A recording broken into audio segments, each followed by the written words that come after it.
21 अक्टूबर 1962 की रात अरुणाचल प्रदेश का किबिथु गांव भारतीय चौकियों पर 300 चीनी सैनिक अचानक गोलाबारी करने लगे।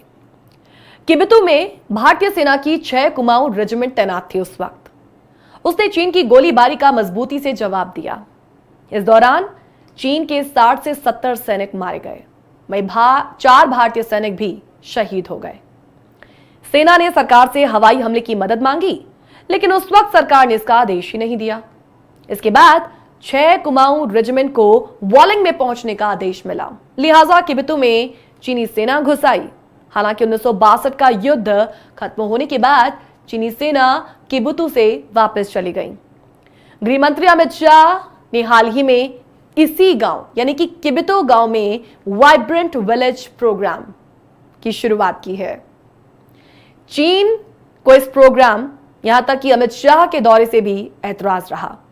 भारत सरकार ने चीन से लगी सीमा पर वाइब्रेंट विलेज प्रोग्राम की शुरुआत कर दी है और इस प्रोग्राम को औपचारिक तौर पर लॉन्च करने के लिए खुद गृह मंत्री अमित शाह अरुणाचल दौरे पर 2 दिन के लिए पहुंचे, जहां से उन्होंने चीन को खरी खरी सुनाते हुए सीधे सीधे कह दिया कि भारत अपनी जमीन पर सुई की नोक बराबर अतिक्रमण भी नहीं बर्दाश्त करेगा, जिसके बाद से चीन को मिर्ची लग गई।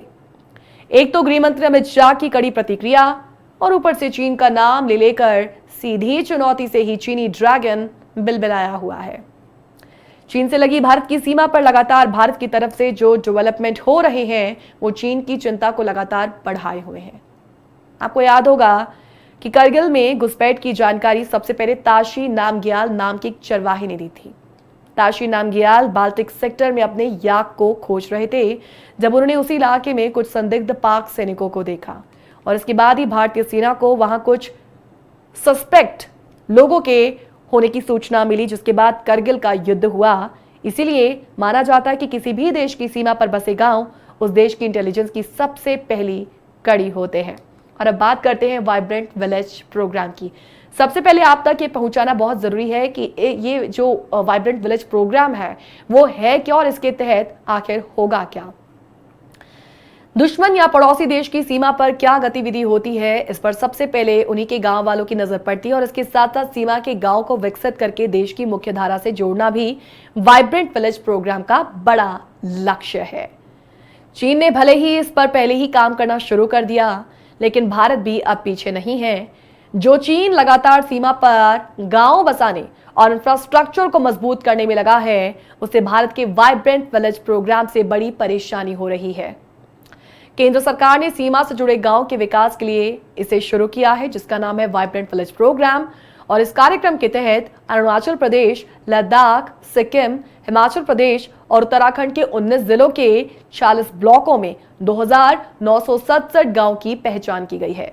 इन गांवों को सड़कों से जोड़ा जाएगा ताकि आर्थिक विकास बढ़े और लोगों को रोजगार मिले, क्योंकि अब तक इस गांव से शहर की ओर जो रुख करते हैं युवक नौकरी की तलाश में, पैसे कमाने की चाहत में, लेकिन अब ऐसा नहीं होगा। कोशिश यही रहेगी इस विलेज की कि अब ज्यादा से ज्यादा जो गए हैं उनको भी वापस इस गांव में बुलाया जाए। गांव में इंफ्रास्ट्रक्चर को मजबूत करने पर जोर रहेगा। गांव में कम्युनिकेशन कनेक्टिविटी के साथ साथ पर्यटन को बढ़ावा दिया जाएगा। गांव में खेती को बढ़ावा देने के साथ ही रोजगार के दूसरे साधन पर भी बढ़ाने पर जोर दिया जाएगा इस वाइब्रेंट विलेज प्रोग्राम के द्वारा। और जैसा कि हमने बताया कि पलायन को रोकने के लिए ही कई और योजनाएं भी इससे जुड़ जाएंगी। देर सवेर इस प्रोग्राम की शुरुआत हो गई है। अब उम्मीद जैसी की गई है वैसा ही कुछ आने वाले वक्त में हो तो ये अच्छा रहेगा। अब सवाल यह है कि एलएसी पर भारत का वाइब्रेंट विलेज प्रोग्राम चीन के गांव बसाने के प्लान से आखिर कितना बेहतर है। देखिए, चीन तिब्बत में जियाओकांग मॉडल गांव में चीन के गरीब हान लोगों को बसा रहा है। हालांकि ये गांव हान लोगों के इलाके से बहुत दूर है और साथ ही हिमालय का मौसम भी इन लोगों के रहने के लिए अनुकूल नहीं है।